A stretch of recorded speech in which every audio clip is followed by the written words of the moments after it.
Yo, what up? It's your boy Tim, aka T.O. Speaks. And it's your girl Yami, aka Yams Be Sad, and you are now tuned into Love and Theology. I know I've questioned many things in this world, but I never had to question your love. So I know one thing's for sure. I can put trust in a real love, your love. Yeah. For every mom who ever missed a meal so they would have enough to let their babies eat. Hey, welcome back. Now continuing our second part of the conversation with Pastor Chris Cox. Hope you enjoy. Go ahead. Yeah, because a lot of, unfortunately, I've experienced it in some season of my life. A lot of churches or a lot of ministries or a lot of things like that, they want you to assimilate to some central idea. You know what I'm saying? But like you said, people understanding who God is to them, like I believe in you having the freedom to be able to do that. And I think it's modeled out for us in the Bible. Yeah. Number one, nothing that Jesus did we ever heard from him himself. Yeah. So you realize that? Like everything that we hear about what Jesus did. I knew it, but I didn't realize he just made me realize. Right. it came from him allowing people to be in close proximity to him. And they told the story of what Jesus did. Now watch this. Jesus was not afraid of their own interpretation of what he did. There are sometimes conflicts in between Matthew, Mark, Luke, and John, where Jesus isn't doing the same miracle 4 times. Right. But through the lens of their background, they're seeing it certain ways and interpreting it certain ways. And they allow it to be in the Bible. Yeah. I'm going to tell you, I heard Otis Moss. Okay. I just want to go ahead. I want to go ahead and read Otis Moss, please. But no, that's what he said. He was talking about the synoptics in the 4 Gospels, right? He was like, imagine going into a building and each 4 walls have different window, right? You're going to see something different, but it all coming through the same lens. Yeah. So therefore, your interpretation of what you see is going to be different. But it doesn't mean that there's still not a window there. Yeah. Exactly. Yeah. And I love the way that you know there's freedom to be able to interpret it based on your background, and that's why it's so important not to just see people in church, but I wanted to see people outside of church because I need to understand, especially in like youth ministry, there's a language of every household. So while I can tell this young person, hey, I love you, and I can show up in this young person's life as kind of like a fatherly figure.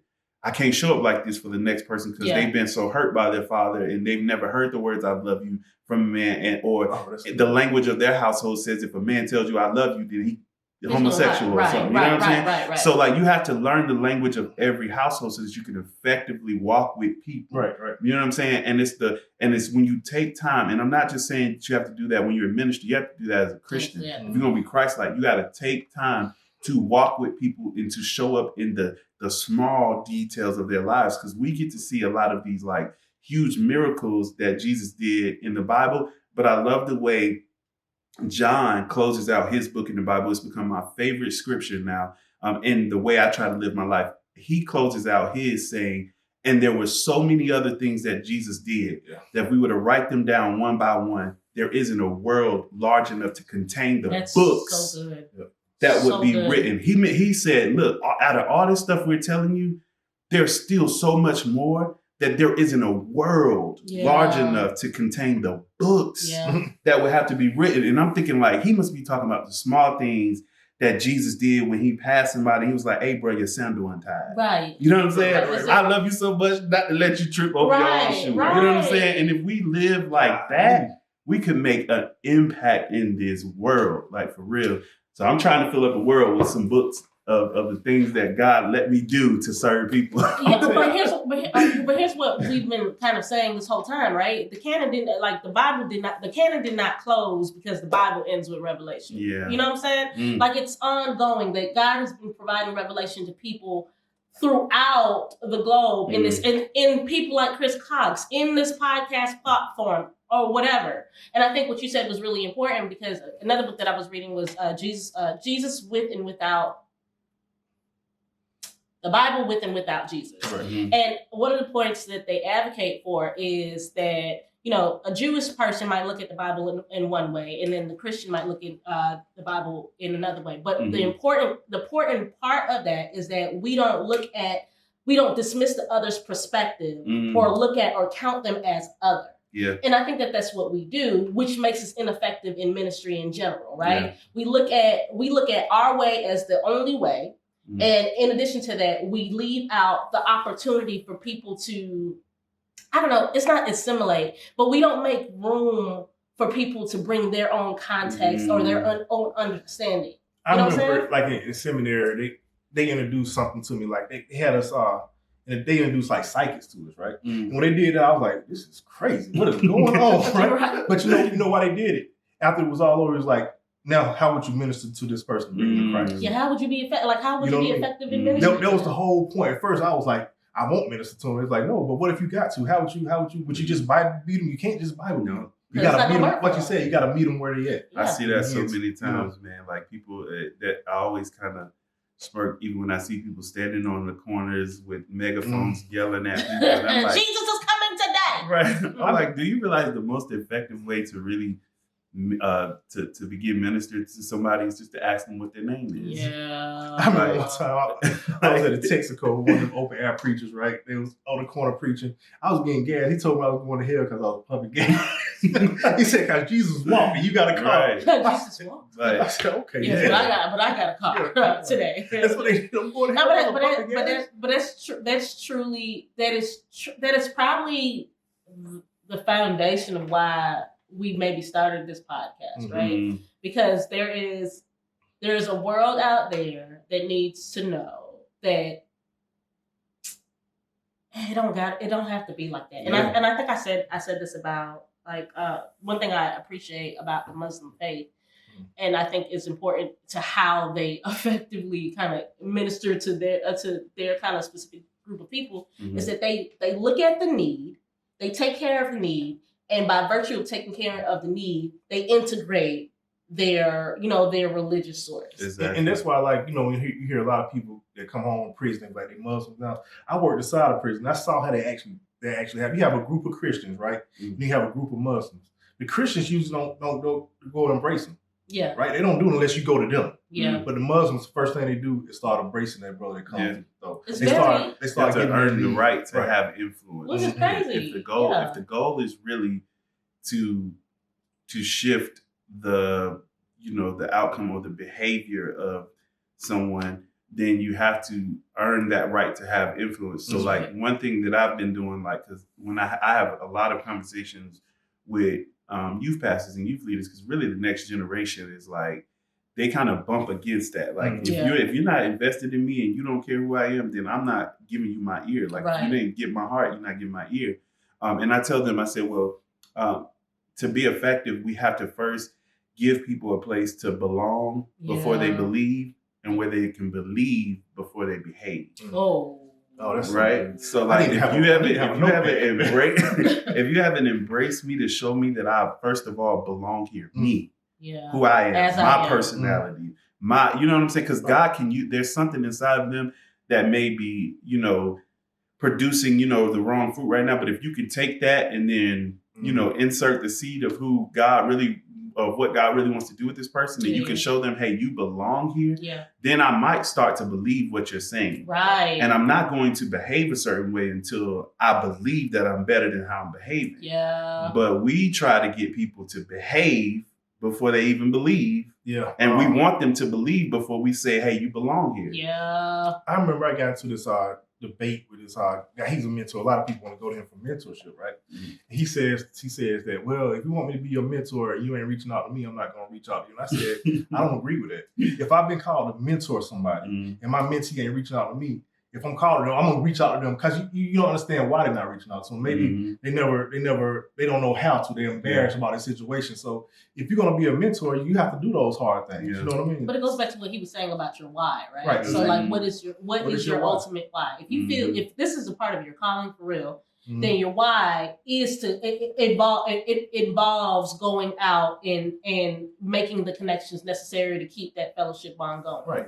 And you can't treat everybody the same way. There's no like cookie cutter way to effectively work with somebody. So while that concept may work for someone else who needs a deeper level of accountability, there are people who don't understand that construct at all, so that you can't just go and impose that on and say, hey, if you don't reach out to me, then you ain't. Yeah, You know what I'm saying? Exactly, Like, that makes sense. Yeah. You got to really take time to walk with people, like really just slow down long enough. Because the thing is, Satan is okay with the slow drift. It's us that we want you to be a crackhead today and a bishop tomorrow. Right, like, you know what I'm saying? Like, we want you to be in ministry tomorrow and you just got out. But Satan is okay. And that's the reason why you see a lot of people who are pastors, preachers, bishops having these drastic falls. It didn't just happen overnight. There was this slow drift and this slow getting away from who you really are. And if you don't pay attention to those, or if you don't take time to slow down and live in community with people, have relationships with people, understand who they are as individuals and walk with them, then that's how come you see some of those people fall apart like that. No, that's a really good point for for people who are in ministry. One of the things that I think is a part of my why is pastors specifically. I don't know what my draw is or their draw to me is, but it has a lot to do with that same feeling. Like their why has been distorted by the glitz and the glamour of pastoring. And there is like there is a rock star element of it, right? That can overshadow the actual purpose. It can make you lose focus on the purpose. Yeah. And I think that's, to your point, what has been causing two things. I think it's been causing the down spiral, right? But I also think it's been reminding them of their why. Some people needed a break. Yeah. And that's true across the board. And I think that sometimes as ministers, as pastors, we walk this line, and I think I've had a conversation with my father about this, this line of perfection that nobody, there's no, yes, we're called to be like Jesus, but we will never achieve the clear perfection that he did. Yeah. Not on this life. And we don't need to. And we do not need to. I think that was his assignment. Right. A part of his assignment was to be perfect because of the sacrifice he was supposed to be. Right. I'm not supposed to be a perfect sacrifice. And as a matter of fact, I believe when Jesus said, greater things that you will do than I have done, I think that the reason he said that was because although he did some amazing things, he did it from a place of perfection. Right. Imagine us being able to do those things as imperfect people. Yeah. Oh, yeah, that's so good. You feel me? Like, that's why it's greater, because we can understand why Jesus can do this. Because he's perfect. But I can't understand how God can take somebody like you and use you to do this. You're imperfect. Even in your imperfection. You're imperfect, completely falling up and down. No, that's exactly right. Yeah. And that's what I say all the time. I say, like, I think oftentimes in Christianity, or this faith walk, right, that when we get taught, we're supposed to forget our humanity. I think we need to remember that we both right? Yeah. You know, I'm all flesh. And that I still have a spiritual side, but we want to embrace one side without embracing the other. Yeah. And God can't work with it. God got to work with our humanity. Like, God, I'm weak. I'm struggling. I still have fleshly desires. Yeah. That's when God can begin to come in and begin to work through us. But we got to be open about that. But, you know, we tell people that you got to be perfect. No, it's not no such thing as perfection in this walk of faith. I mean, but also, it's just if we operated under the assumption that we needed to be perfect all the time, where would there be room for Jesus to be integrated into our lives? Exactly. Like, if we are perfect, we don't need to, pray or, commune or to have fellowship. I don't need to have fellowship with Chris if I'm perfect, because my relationship with him is based off of iron and sharpening iron. So there's certain things that he's going to see in me that's going to check something in me, vice versa. Yeah. You know what I'm saying? Embracing that imperfection too gives you the grace you need to deal with people that you have to work with as well. Because, like I said, if you're living a purposeful life, everything is going to be a lesson. And you got to understand how God works and how he moves. And so you have to not only open up to the imperfection of your own self, but the imperfection of those who you kind of hold at a high esteem, and allow them to be imperfect and understand that even though they're imperfect, you serve a perfect God who's going to either in this season or the next, if you suffer with him, you'll reign with him. Yeah. So like if you endure it and you learn the lesson, because like you said, when you realize or you find out who you're called to, that's like the opening of the door for you to have to go through a process to learn the wisdom that you're going to need to be effective in that area. Yeah. So like if you're called to pastors, get ready for some pastors to hurt you. You're called to leaders. If you're called to like even now, I have a nonprofit for youth pastors and youth workers, and it's because of the journey that I've been through. Like from even as a kid, like I remember being a kid and wanting to play the keyboard and stuff, and it seemed like every time I went into the church with my gift, it was for some reason always discounted to me or devalued.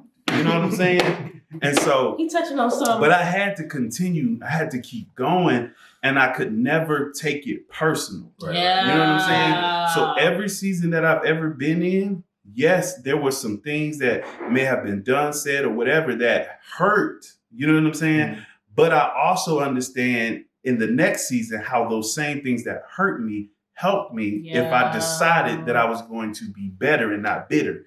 And so there are times, and then you got to be wise, and you got to understand the concept of when you are suffering with God and when you're suffering by yourself. I'm not telling you to let people take advantage of you and to keep doing that, but you got to have such a relationship with God that you don't jump out of a process too soon, because what you'll end up finding out is that in the next season, if you didn't learn that lesson fully, get ready for it to come back. Harder. Because a lot of this stuff is God ordained. Like when Moses was trying to get the children of Israel out of Egypt, the Bible said, "In the spirit of the Lord came upon Pharaoh, and he hardened his heart against Moses." So sometimes that's God, and it don't even have anything to do with the people that you mad with. They can't help the fact that God hardened their heart so that you wouldn't stay stuck in that situation. I tell you, the season I went through, I think it's in Job. The Job say, like, I heard about God, but now I experienced him. Yeah, and that's how it was when I went through. I knew the Bible, read it, I heard about him, but when I got to experience him, it was a whole different level. And I experienced him through pain. Through hurt. That's when I began to experience him. But through all that pain and hurt, he began to show me love. Yeah. New life. New life, for real.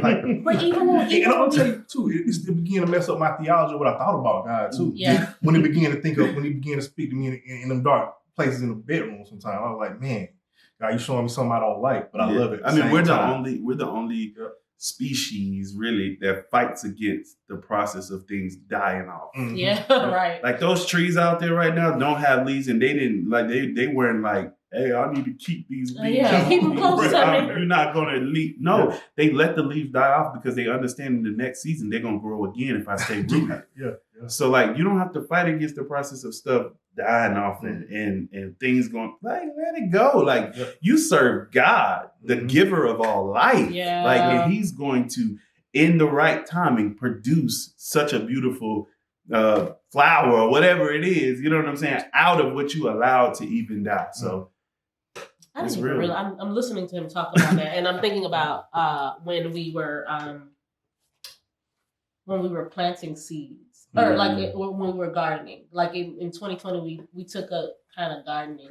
And I remember telling Tim several times, especially in the middle of what he was going through, I was like, "Brother, like you need to go out there and water these plants. You need to water these plants." Yep. Listening to you talk and having to see kind of the maturation process of a seed to a fruit or a seed to a plant of some sort is mind-boggling to me, because now I didn't understand it then. I knew I had an unction to it, but like my initial why, right, was, well, we be wasting these onions, so I need to go ahead and make sure I got some onions that I can immediately get to, you know what I'm saying, as opposed to going to the store and spending, whatever. Right. What I see though now is a slowing down process that was happening, that was helping to transform my mind, because me personally, I've been conditioned to go from next to next, and to go from next to next with a foundation that I can count on. What this season of 2020 did for me, though, was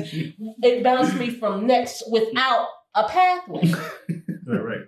So, like I tell people all the time, and if you ever listen to my Can I Be Honest podcast, I used to say all the time, I was like, when I quit law enforcement to work for Boy Scouts. When I quit Boy Scouts in the middle of the day, I said, I ain't worried about it. I'll be able to find a job. The week I had interviews, I'm talking about lined up, was the week that they shut down the whole country. Yep. And from point A to point B, there was a seeding and a developing process that I had to, the parts of me that had to die or that had to be let go was the control that I wanted over my life. Yeah. And in that, there's been a further maturation process, because even in my growing, there has been some shedding. Yeah. You know what I'm saying? Of ideas, of mentalities that I thought that were purposeful for what I imagined my life to be. And my why, and we talked about this with other people, my why transitioned because I thought I had a why. I had a selfish why. If you would have told me what my 30s was supposed to look like, I was supposed to be like the auntie, the rich and fabulous auntie flying in from Mulan, giving off gifts and going off. My why has transitioned tremendously. And I guess I want to ask you that too. Has your why from its initial stage maybe developed or changed any? Yeah, I think the more God continues to reveal just to reveal himself to me, because I am one of those people who I try to live for his purpose in me, right? I believe that the way that all things work together for the good is when you're called according to his purpose. Right. And so I really do try to, like, honestly, not just sound deep, but just really, I try to live my life like that. You know what I'm saying? And in that, it's like God exposes me to different facets of myself and what he's put me here to do and why he has me here. Because I don't believe he just has me here to fill up space. And a lot of it happens just in conversations. Like, I sat at the table at people who I admired from a distance, and they'll say one thing to me, and then they'll be like, and it'll just open up this whole, like, oh my God. Like, it's like God is a God. Like, I think God likes keeping me in awe of him. You know what I'm saying? Like, and it's just in the just random stuff. Like, cause like there was a guy that I spoke to on the phone with a couple of weeks ago who has invited me out to their headquarters to do some things. And but this is a guy that I had been watching from a distance for years, even before, you know, he even knew my name or whatever. And I was just very inspired. And even on the track that I'm on now in the nonprofit world, like, I was trying to learn from him from a distance, and he called my phone, and I'm just talking to him regularly. And he was like, yeah, he said something. He said, the best culture is built on shared memories. And when he said that, it just opened up something else in my mind, because I'm like, oh my goodness. I said, now I feel like a part of what I'm here to do is to create amazing memories for people. That is good. You know what I'm saying? Yeah, like to take people on a journey to where it exposes them to the just how amazing God is. Wow. Like, to have conversations that when you leave the table, you're walking away like, I just spent some time with God. You know what I'm saying? Like, God sat in on that conversation and just exploded my thought life and all that stuff. So I intentionally try to live like that, and I adjust my lifestyle to be able to produce that type of outcome. You know what I'm saying? Yeah. So the things that I'm doing, like even yesterday, I'm here in Atlanta, and I'm with one of my former students who stays in Brazelton, which is right down the street from Chateau Elan, right? So I drove over there yesterday, and, you know, somehow got past the gates and everything, and I got past the gate. Right. And I said, and I'm just driving by it, and I'm seeing houses that's about half the size of a whole neighborhood. You know what I'm saying? Yeah. But I feel like when God told Moses, hey, go spy out the land, right? Let me go show you what's possible. Come on. And then you come back and tell me what your report is. You know what I'm saying? So, like, I've had those opportunities where God will send me to spy out lands, and to spy out opportunities, and to spy out relationships, and to spy out these different things. Like, the nonprofit that I have going on today, the reason why I started it is because I think it was last year, this day, I think, I was sitting down in California with the guy who has a multi-million-dollar nonprofit organization for youth leaders. And somehow, some way, you know, one of his mentees invited me to come over to his house with him. And we were sitting in his backyard. Somebody who people pay thousands of dollars just to hear him speak for 30 minutes. I'm sitting in his backyard around the fireplace, and he's talking to me, and he's talking to me about what drove him to do what he's doing and what his passion was and all this stuff. And I'm like, there's nothing different between what you're saying and what I'm doing. The only difference is you put in the paperwork and got a nonprofit, and now you can get grants, and now you can get donations that people can write off on their taxes. And I'm like, whoa, I'm going back home and I'm doing this. And I went back home and I'm like, and I got the amount, and I was like, whoo, I didn't know it cost that much. You know what I'm saying? And so then you have to come to this realization of, do I want to pay the cost to get to where God has exposed me to? And that's where most people fall off. I've hit him it's so like, many times. do we want to pay the cost to actually walk in what we've been exposed to? Let me ask you this question. Gotta let that breathe for a little bit. That was a good one. Okay, so we're working on like 2 episodes. Right. So I was gonna say, well, episode 3. and I'm all right with it. Come on, build content for us. Go ahead. Shit, we're gonna pimp Chris as long as What? Chris Cox, week 3. What? Part 3, Chris Cox. Hey, we didn't go type your call Chris Cox. What you say, Chris Cox? Okay, right. Oh, that's good. What you say, Chris Cox? That's the title. What you say, Chris Cox? What you say, Chris Cox? That's good. But I'm telling you, this is how I live though. Like, having these conversations is what stretches me, because like none of this I planned to say today. I just came over here to talk to friends. Right. And I think that's the way we got to start living life. Like, get you some people who, when you talk, like, purpose just starts to explode. You know what I'm saying? But even look at how it manifests, right? You're in Braselton. We live in Winder. So, I mean, it's literally down the street where you were put, like, this never happens. Because when I was talking to him yesterday, I was just kind of like, hey, we'll go out to wherever you are, as a matter of convenience. Because I'm thinking he's going to be in the city, blah, blah. This man said, no, I'm going to be in Braselton. I'm like, no, Exactly. Because I was already a little bit upset that they had guests on before me. But I think I'm the first one that's on the set. Yes. I know. Chris said, I've been trying to get on this for a minute. But, and like, he's saying that, and I'm just looking at, I'm like, Chris, you don't understand how, not to make you like some sort of deity, but you don't understand how big you are, just as a matter of like one-to-one contact and influence you are for it. I'm gonna tell you how good he is. When I think about preaching, I hear Chris Cox, I get discouraged. Kind of like, I cannot do that. I think I seen Tim in Orlando. He was like, man, you like T.D. Jakes or something. Oh my God. That is pressure. But I think sure did. How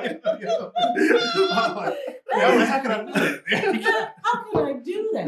But even for you, Tim, like even when I think about what like God is kind of doing for you when you're in this particular season of your life, everything is coming really full circle. How is it that we're going to bring up Otis Moss again? Just if you ring Otis Moss, you get $5. Okay, Otis Moss, for you to have admired him from a distance for so long and to be sitting in one of his classes, have had one-to-one conversations that's not going to end.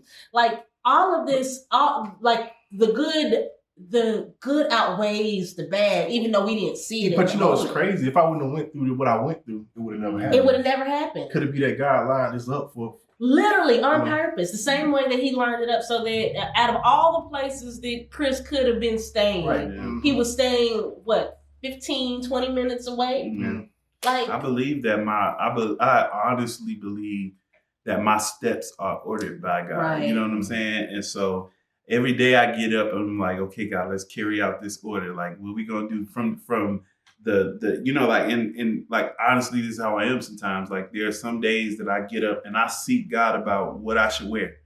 Like, because even as I'm walking down the street, like I really want to communicate the heart of God to the people that I pass, because I feel like my life is lived on purpose, and that God may walk me past somebody and just seeing a good message on my shirt or something may just, be the thing that inspires them. So when you live a purposeful life, like God will align things up like this, so we can have these kind of conversations. Right. Because all of us need it. Like the three of us and you who watching, like the only reason that you found this clip or you clicked on this YouTube is because God directed you here, because there was something on here that you needed. That's good. And so that's what I'm gonna tell you. For me, I only listen to like 3 or 4 people. You only listen to a lot of preachers because I don't want to take on their mindset. Yeah, Right? too much. Mhm. So I listen to the oldest mouse, Of course.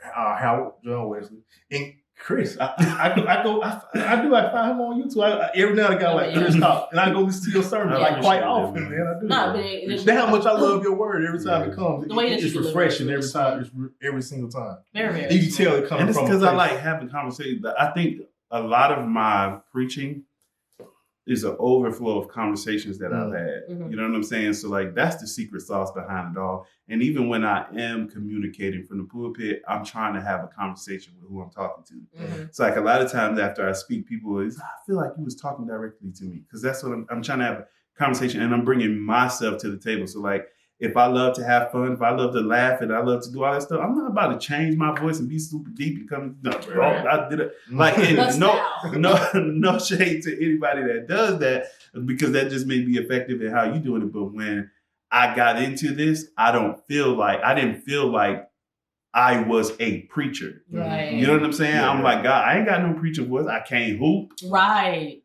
You know what I'm saying? Right. I can do it when Sound I'm like playing that. around, but Yeah. I can't just do. You know what I'm saying? Right. Everything that I saw, like all of my dad and all of his brothers are preachers.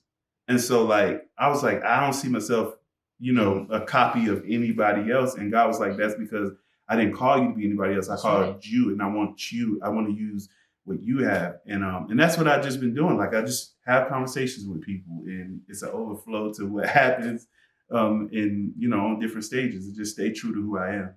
I like that. Tim, you got something else?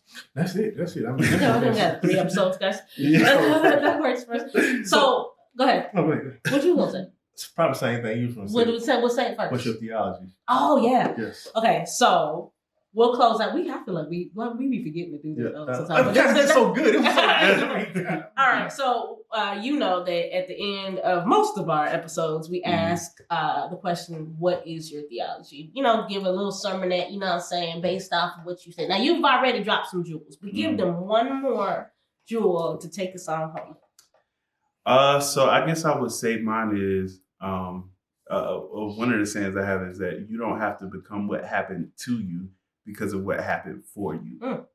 And so, through life, everybody's living life, and there's so many different experiences that people have as a result of God giving us free will and free choice. And some of the things that we go through are impact of someone else's free will, not necessarily, God just wanting that bad thing to happen to you or that good thing to happen to you. Right. And so you don't have to be defined by any of that because of what happened for you. And that is found in Jesus. Like that sacrifice that he made was enough to clear any debt that you owe, anything that you have allowed to shape or to put limits on who God said you were before you were formed in your mother's womb. There was a conversation that was already being had about your potential, and it is not limited, and it is not able to be stopped by someone else's bad decisions towards you. And so, stand in that, walk in that truth, embrace the love of God. Like God massively loves you. And because he loves you, he's not going to let you fall. And he has confidence that you're not going to let him down either. That's because right. He not only says he is good, but he said you're good today. So walk in that confidence that you're good. Like, you may not do good things all the time, but you good. Because you come from a good God. That's your Father. And so you can have goodness in you. Slow down enough to pull it out of you. And that's a long, what's your theology? But no, that was good. That was really, really good. Let them know. Go ahead and do some plugs. Absolutely. So this book, I had an opportunity last year around April or May. I just got an email out of the blue with an opportunity to write a devotional for teenage guys. And so like they've said, a big part of the ministry that I do is discipleship. You pretty much see it everywhere. You can see it on my shirt. But discipleship is near and dear to my heart. So like walking with people and just having conversations is big. And so with the opportunity to write this book and all of the stuff that I just said to you, I had to rehearse that in my mind throughout the process of writing this book because I failed 5th grade. I had 2 D's and I had 2 F's and the rest D's. And there was a song out that said, throw some D's on it. And that's what I did. That's what I did to my report card in 5th grade. I had teachers that looked at me and said, I don't know if he's going to be able to make it. I don't know what he's... And around my high school years, I was able to turn it around. I was the first one out of my siblings to graduate college and all that good stuff. So like, then, you know, to be able to walk through and still have to deal with the residue of some of my past experiences and the things that are like said that sometimes don't even intentionally mean to hurt you, but you just hear them and you allow them to become a part of your identity. I sat on an idea to write a devotional for years. And it wasn't until, you know, I got that email where somebody was like, well, listen, it's time to do it. And not only is it time to do it, but we about to pay you for it. And I'm like, well, I'm about to say, and I did it. But even after saying yes, I still have to walk through that. Every time I open my laptop to start writing a devotional, I'm canceling out these voices of, can you really do it? Yeah. Can it really happen? You know what I'm saying? But I pushed through. There are 150 devotions. It's a gratitude devotional. So all the devotions, even though there are different topics, they all tie back in to how can I be grateful? Yeah. So it's not just a whole bunch of devotions on you should say thank you or you should be grateful for this. There's life in this book, and not just teen boys that have been reading it. Like my little sister loves it. I was like, if you could just skip the parts that say bro or boy or right. and you can get something out of it. So I would love for you to support this. You can go to www.chriscoxspeaks.com, or you can order it off of Amazon if you want to do it that way. But if you order off my website, I'll sign it for you and send it to you. Even though I can't find my book right now to get him to sign, but whatever. But yeah, so I would love your support. I ordered it on Amazon. That's why. That's why. Yes. Okay, and your shirts too. Yeah. So on the website, you'll see my shirts. You'll see my nonprofit. You'll see my training things that I do for youth pastors and youth leaders. So there are so many ways you can connect with me and support what I'm doing. Like, honestly, the work that I'm doing is very, very nonprofit. Like, everything that I get goes back into doing this well. So I would love for you to partner with me in doing that. So thank you so much. And I'm so grateful to be able to sit here and have this conversation with these two amazing people on the Love and Theology podcast. Listen, like for real, I'm only geeked about. I think I'm geeked about it because like he really actually support. He wrote a little thing. Absolutely, I was all over it when they dropped it, and I literally be in my car. I just turn it on. I just listen to it because y'all feel like family to me. So sometimes you just got to get a taste of home. Yeah. And so I just turn it on and listen to these two talk, and I just feel like I'm having a conversation with family. So. I really appreciate the work that you're doing. And I know how it is to start something and to, wonder, like, is this being effective? Are people really listening? Or are people really, And it's mutual too, because they support and share and push everything that I'm doing as well. And we need people like that. Yeah. Like, don't just watch this and don't show no residue that you support and like it. Yeah. Subscribe. Let me do share. something. Put a review. You know what I'm saying? Like, something helpful, okay? It goes a long way because it takes a lot to create. Yeah, it does. You know what I'm saying? So you also got a podcast. Like, they want to get some more of them Jews. What your absolutely. podcast? It's a Chris Cox Speaks podcast. It's on iTunes and Spotify. So yeah, just type in Chris Cox Speaks and you can listen to me talk. It's more so like this. Usually when I do my podcast, it's because I'm having a conversation with somebody and the conversation that gets so good that I say we need to turn the microphones on. so that's pretty much what it is. So we just having a conversation. So definitely check that out. Okay. Mm-hmm. Thank you guys so much for tuning into the Love and Theology podcast. Once again, this is probably going to be another part. I know y'all be like, dang, how many parts you going to get? As many parts as we can. Chop it up. Right? God bless you. God keep you. Boy. I know I've questioned many things in this world, but I never had to question your love. So I know one thing's for sure. I can put trust in a real love, your love. For every mom who ever missed a meal so they would have enough to let their babies eat. Fathers who grind every day to provide more than good advice. Charlie Sheen, taking everything you gotta take to bring the bacon home and put it on the table. You are not forgotten. Legacies are made in our darkest hours. God is watching. Keep your faith. Don't bend, don't fold. There's a lyric I quote. Tell me trouble don't last always. There's a Christ I know who revives the soul of the one who lose their way. Pursue the one who promised us a peace of mind. I tried to fly high on my choice of vice, but then I found Christ was the road to life.